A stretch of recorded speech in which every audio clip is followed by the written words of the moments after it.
Hey there folks, back at you with another video. Today I want to show some of the self-made or homemade tools that I use, on a regular or often enough. So yeah, some of the vast majority of these are specialty tools. You don't use these every day. And I made these tools because I didn't feel like spending like a couple $100 or whatever, or they don't even have it. So yeah, so that's kind of what this is about. So come with me. I'll show you some of the things I've made and that I use. So please like and subscribe. Helps the channel out a lot. Don't cost nothing. Let's get past the intro. Let's get into this.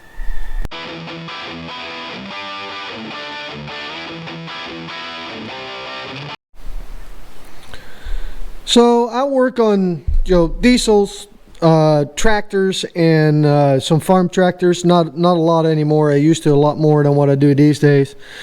But I really like to work a lot on 7.3s. So there's a lot of them here that are 7.3 related. Some GM stuff and then some Dodge stuff. Not a lot, but anyway. So let's get into this. This one here is the injector cup puller.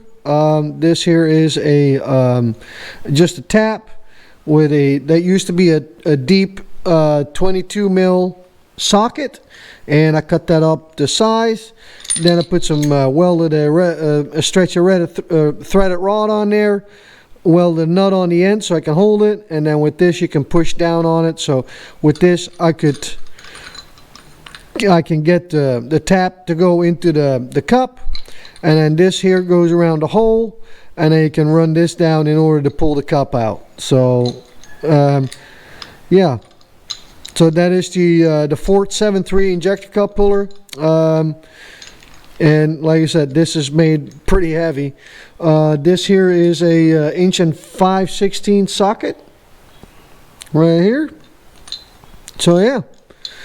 The other one I use quite a bit is this socket right here. It's for the IPR valve on the Fort 7.3. I made this one because it's the right length, because the vast majority of sockets and extensions, you're going to be either too long or too short. This one is just the perfect length to get in there and put a ratchet on it and get that IPR out. That's what I use this for. Use this quite a bit. This here is just a stretcher hose, and I even got it labeled 7.3 glow plug puller. So once you break the glow plug loose, I put this on there and you just run it out with the hose, and when you put it back together, do the same thing. That's all it is, just a piece of fuel line, but it's just handy to have. And like I said, that way I don't have to keep cutting hose up. I just keep it in my drawer. Use this once on a 6.0 diesel, pulling the heads, doing head gaskets, and this way I didn't have to pull the cab to torque the head studs down. So it's nothing more than a torque adapter, but it's got a little bit of a rise to it, so that way you can avoid some of the things. And it's basically just a regular socket cut in half with a piece of plate in there. The only thing is you got to make sure you set your torque wrench on at a 90-degree angle of this in order to maintain the right torque. Alright, sorry about that. Got interrupted by a phone call for a customer. So anyway, but here, if I want to do a compression test, this is my old one. I've got a better test or a better set now to do that, but this is my old set right here. Use this for Fort 7.3. You pull the glow plug out, use this tool, run this in there, and then this smaller one fits right up in here. You can run that in, and then you can do your compression test on the Fort 7.3. Works pretty good. The only thing is you can tell it scrapes a little bit right there where the injector is and all that. So that's a little tight with those 7.3s, but it works. So next here is more like GM stuff. I use this for 4L80s on the tail shaft for the transmission if that seal goes out. This is my seal driver for that, as you can tell. And then this is the plastic side is for the seal, and then this tube is long enough so you can actually go around the shaft, and then you can tap this in with a hammer, nice and smooth and straight, and that way you don't have to worry about boogering up your seal.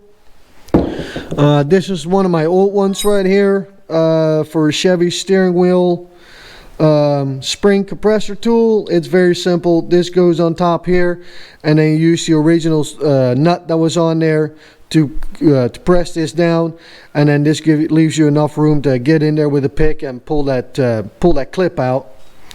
And then another one right here is for Chevys, or anything with distributors really, but mainly Chevys. That's what I see around here. That's what I use this one for. It's just a regular extension, same thought as this right here, regular extension with a little offset. Cut that off, made the offset, put that on there, and then I cut the socket down, and I figured, well, this way if I ever have to have a different size socket, I can have one tool that could fit, would have multiple purposes. So yeah, works. And this way I can use a ratchet. I don't need a distributor wrench or anything like that. This here is for Dodge. This for the governor spring tool. If you want to change the governor springs out, and you got to have that tool to put the hold down nut to turn that out. Some people grab a screwdriver, but there's not always necessarily enough room for a screwdriver that has this large of a this wide of a tip on it. So I just grabbed me a piece of steel, and I made my own, and that's what that is. So nothing special, but took me 15 minutes to make or 20 minutes to make, and I've got one now for the rest of my life. I use this here for pulling injectors out of Dodges, the 5.9 12 valves. Sorry. So you take the fuel line off, you set this over top of that. This fits over the fuel line, and then you use this nut to screw that on top of the injector, and then by tightening this up, you suck the injector out, and then that's how you can get the injector out. And then I've got an extra washer here if you need more space, and that goes in conjunction with this one here. This is basically the same thing, same style threads and everything else, because these are all mechanical. This is all for mechanical injectors, only this is for tractors. So they have taller injectors. So then you set this over top of it, you run this down on top of the injector where the injector line goes. Then you put this washer on there, then you run this nut all the way down, and by tightening this nut up, you lift it out of the block. So very simple design, but very effective, and works awesome.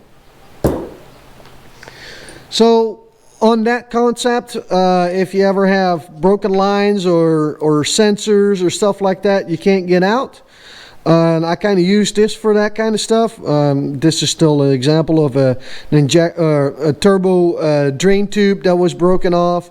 I ran a tap in there that matched the fine thread right here.